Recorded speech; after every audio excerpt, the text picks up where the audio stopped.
Hey, Mission Hills Church, welcome back to the Continuing the Conversation feed. I am back with Colin and Craig. And we're so excited to have you guys. We just wrapped up our Beyond series, which I'm sure is both, it's good, weight off the shoulders a little bit, but yeah. I mean, it was a cool series going through these stories of generosity that maybe we don't think about before. So I'm sure as a creative, how is it to close the chapter on something, looking at it from the creative side of this? I mean, it's probably got to be a little bittersweet. Oh yeah, for sure. So how is it to close the series? There's the endless, I should have said, oh, we should have done this, that kind of a thing. I mean, I think creatives are never quite finished. I sometimes use this language of creatives that they're a little bit like lizards, which is they will grow into whatever space you give them, right? And so I've just discovered as a creative, one of the things that I have to do is just go, I'm just like going to be done here. Like artificial deadlines. Danny talks about this a lot. Yep. Because otherwise I'll just keep going forever. So yeah, I'm finishing up like, oh, but we should have done this passage, or on this passage I should have talked about this. And there's just so much. And I'm pretty self-critical too. So there's that. On the other side, there's the I really feel like God used this series in some significant ways in people's lives. There's obviously the Beyond campaign itself that, hopefully God brings in what we need to do what God's called us to do, and I'm confident He will. We won't know that for a few weeks, by the way. If you're wondering when are we going to make the announcement, it's like 3 weeks out. Yep. Because there's 2 weeks after Easter, right? I think that's it's it. the weekend. Yeah, because cards are still coming, pledge cards are still coming in, and then there'll be people who are giving. We've actually already had a lot of people who've given towards the Beyond, but they haven't turned in a pledge card. So we got to calculate all of that somehow and come up with kind of a number. So it'll take a while to do that. But the more important thing for me has been the number of stories that I've heard from people who have said, God's really spoken to me and He's increased our faith. We're doing some things not necessarily related to money, but like we're actually trusting God in some new ways. I've had a couple of emails from people saying, hey, I've realized that like we have not trusted God. We've put our trust in this or that or these other things. And we're realizing that like we need to make some changes, and that's been really good. And it's just been, that's fun to hear those, because it was a series designed first and foremost to increase our faith, because good things happen when we trust God more. And it's just been great hearing those stories of that. And I had an awesome experience even just this weekend. I was talking to a young, he's a kid from my perspective. He would be offended for me to say that because he's a teenager, probably 15, 16 years old. But he said, hey, I haven't decided what I want to give to Beyond, but I really do want to commit to something because I really think it's going to be good for me to trust God in this way as I'm kind of getting started in life. And I was like, I love that. Like, I wish I could go back and, like, punch myself in the face when I was 15 and say, hey, learn some of these lessons about trusting God earlier. So I have really loved the series because of the way that I've seen God use it to increase faith. Yeah. That's awesome. Who is it? It's Michelangelo. He says creatives never finish anything. They just abandon projects. So I'm sure you feel a little bit like that. I haven't heard that, but I like that. Yeah. And it's also, that's why I'm glad this podcast exists, this midweek feed, so I can address those things that maybe were missed, which is good. That's true. Looking back to this last week, you had a really interesting point. I think a lot of the time when we look back at the Bible, we say, oh yeah, things were much different back then, which they were in a lot of instances. But there's this, we think we exist today in this culture of apathy, and we're like, that is unique to where we're at. But you were kind of maybe playing it that might not have been the case back in the day too, around the last piece of this. Yeah, you and I were talking about this a little bit off mic. I didn't say it in the message. It's one of those things that hit the cutting room floor. But yeah, at the beginning of this passage, it says the people were crowding around Jesus listening to the word of God, right? And honestly, I'm not sure if Luke was making a joke or not. I don't think Luke made jokes. I think if John had done it, I would have known for a fact he was making a joke, but I'm not sure if Luke did. But they were listening to the word, and I'm like, okay, are you talking about Jesus preaching the word, or are you talking about Jesus? Because, of course, John says Jesus is the word.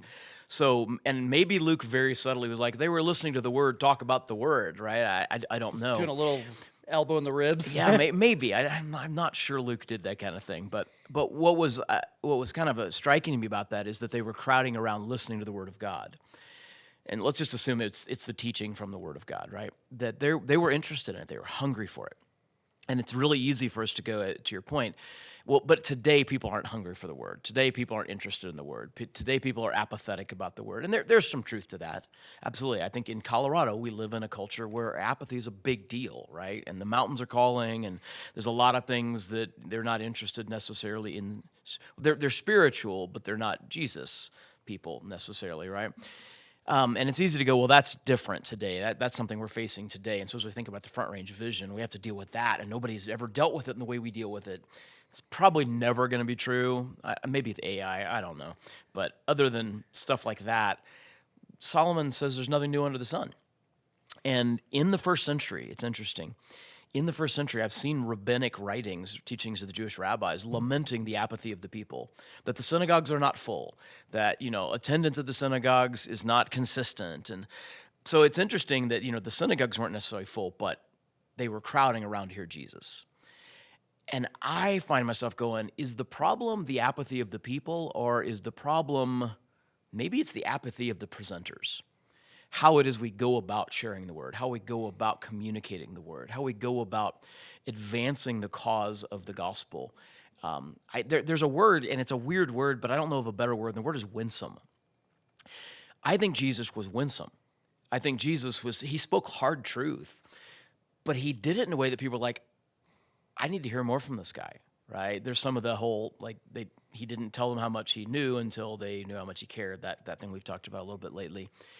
I just think Jesus was kind, he was direct, and he was very blunt, but there was a winsomeness to him that made people go, I want to hear what this guy has to say. And here's the thing, not everything Jesus said was radically different. A lot of what he said was radically, absolutely. But there are a number of things that Jesus said that we actually find in the rabbinic writings of the day. But those rabbis didn't get the same kind of crowds pressing in around them. Why is that? I think it had a lot to do with how Jesus came across to people.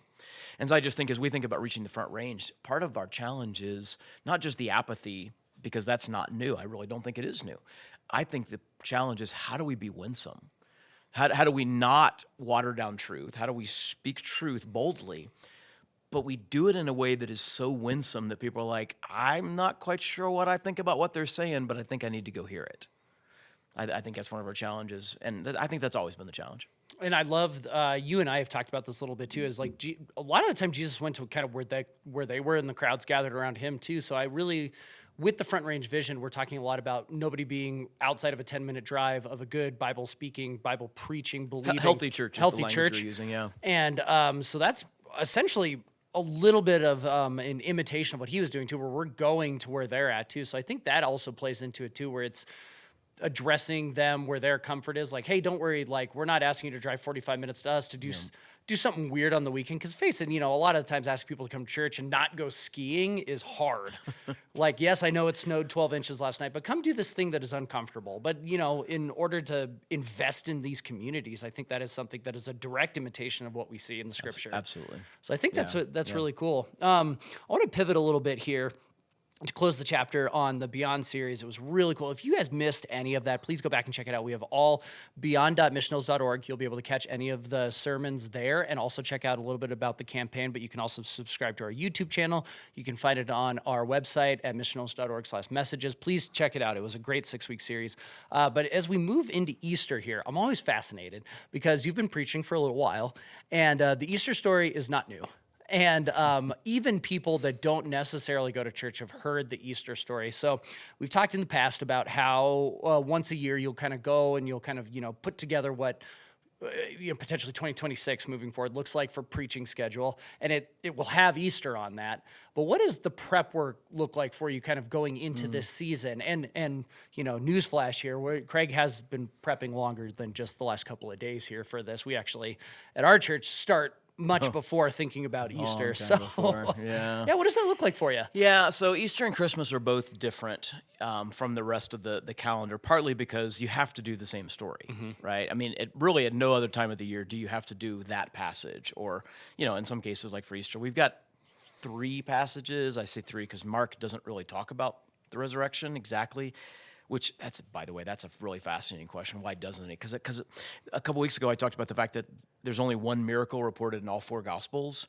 And a few people are like, well, yeah, but what about the resurrection? Actually, Mark doesn't report the resurrection. He gets you right up to it. And he says then, in the original text, because there was a longer add-on to Mark, but it seems to have come about 100 years after Mark was originally written. Mark gets you right up to the women fled bewildered. So there was an announcement of the resurrection, but there was no meeting the resurrected Jesus. And I think that was because Mark was telling you the rest of the story. Everybody knew about the resurrection. That was the victory of God. That was the victory of Jesus. And the word gospel was synonymous with the resurrection. So I don't think Mark was writing a gospel. He was actually writing a prelude to the gospel. So he got you right up to the resurrection. He's like, everybody already knows about the resurrection. I'll get you right up to it. But he doesn't actually report it, okay? So that was our weird little sideline kind of a thing. But yeah, there are really only 3 gospels that give details about the resurrection event itself. Which means that come Easter, I've got 3 possible texts to choose from, typically, and so that's hard. So I do Easter and Christmas differently. Easter and Christmas, I usually I put it on the calendar and go Easter, and then we do it as a team. So we have a creative team and just lots of good energy around, like, what could we do and what do we want to focus on? And Danny does a great job leading that group, and it eventually kind of culminates in a sense of, I think we want to kind of go at it this way. And then I write the message based on what we want the whole service to be. So it's more about the message fitting into the service, the celebration, than it is getting everything in the celebration to center around the message. So we kind of flip it around sometimes come Easter. And that's helpful because I'm often looking at Easter going, okay, I'm going to say he's risen. And then you will get, he is risen indeed. And sometimes that as the years go on, fewer and fewer people know about that. It's really interesting, which I love because it just means we're getting people who don't know Jesus yet, or they are new to knowing Jesus. They didn't come from church, which is great because I want growth from people saying yes to Jesus, not from church transfer. Yeah, I love the way of looking at that. That's great. Yeah. I really like when people don't know the stuff. I was, that's another little sideline, but I had a guy come up to me in the lobby. It's been a few months, but I'm never going to forget this. He's kind of all tatted up. And he goes, that was a hell of a talk, dude. And I was like, you're my favorite person today. Because you don't know that we don't call it a talk. You don't go hell of a in church, right? He's new to Jesus. Yeah. And he got it. God spoke to him in that, and God used me to speak something clear to him, and he was clearly processing it. And so, yeah, I love when people don't know the traditions, because for me, that means, we're actually seeing growth of the church, not just growth of our church from pulling people from other churches. Yeah. That's super cool. And you got kind of a curveball thrown at you this year because the creative team decided that we're not going to do a Good Friday and we're not going to do an Easter. We're going to do a singular experience that kind of tells the entire story, because kind of the idea behind it is we've got X number of people that come to Good Friday, and then we have X number of people that come to Easter. So that leaves all of that Y in between that's missing half the story, essentially. Yeah. So we're like, what if we gave the entire picture in a singular service? So we threw you a little bit of a curveball this year. How has it been developing? Because, that kind of shrinks you, from a 30 and a 30 down to a 30, for preaching-wise. Yeah, it's been kind of interesting, and we'll see how it goes and how it lands. But I do think, as we talked about earlier, right, to circle back on it, like, parameters are necessary in creative work. I think a lot of people go, the best thing is just blue sky dreaming.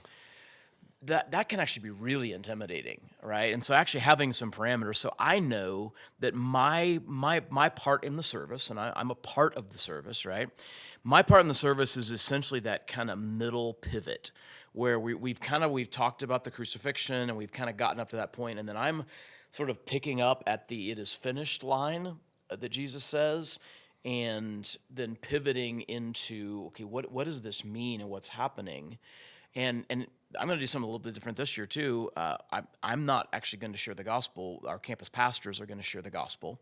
And so I don't have to fit in the gospel invite. I get to talk about the significance of the resurrection, what that means, and then pivot, and I can't give it away, but like I get to kind of come to a climax moment and then pivot into some really cool stuff that's going to happen in the service at that point. You're going to have to tune in to, and be in person there to see it. Again, I'm not going to give it away, but that was kind of fun for me to be able to go, I'm coming at this from a little bit of a different angle this year, and so here's my part. I'm the pivot moment, and but other people are going to pick up different pieces of it. I'm pretty excited about it. Yeah, I'll give the mid-podcast plug right here. If you go to missionhills.org/Easter, find the campus closest to you and pick out a service. We would love to see you over the weekend. Each service is going to be identical, so don't worry about if you see a Friday, Saturday, Sunday. They're all going to be the same, but we would love to see you guys here in person at any of our campuses. It's going to be really, really, as somebody who got to be on the planning team this year, I am very excited for it. It's going to be really cool. But it's interesting hearing the tackling of it from that perspective, just because it can be a lot too to ask you to, all right, Craig, be creative this year. And you're like, man, this will be your, eighth or ninth Easter with us here. So it's like each year. I think eighth Easter. So it's kind of I'm sure at points it feels a little bit like a wind-up toy. Like, all right, Craig, be creative, because, Yeah, it is always hard. Easter and Christmas is always like, it's the same story, and you got to be faithful, but you also want to be fresh. And that's a really hard thing to do. Although, I may have talked about this. A couple months ago, I was telling my wife about something I was thinking about saying, and I was like, I was really struggling with whether or not to say it. This is for Christmas, actually, because I said it last year, and it was a line that I thought, this is a good principle, and it's a catchy thing, and people will be able to remember it. But I was like, I said it last year, so I shouldn't really say it. And so I kind of walked her through some stuff I was going to say, and she's like, hey, that one thing right there, which is that one line, she's like, I really, really liked that. And it's like, yeah, but I said it last year, and she goes, oh. And I was like, okay, if my wife doesn't remember what I said last year, I probably should give myself a little bit of freedom that I can repeat some of these key things more than one time, right? So, yeah. We got to think about the Hollywood model. What did they say? There's only 7 original stories in Hollywood, and yet every year we get, 50 movies that are excellent. So, I mean, it's kind of on that same principle, too. Yeah. What do you do in these seasons of busyness where you have to be creative to replenish your bucket creatively? I know you do the woodworking, but is there anything, push into that if you'd like to, but what else do you do that helps stimulate the creativity and keep you refreshed in that area where it doesn't feel quite so much like work?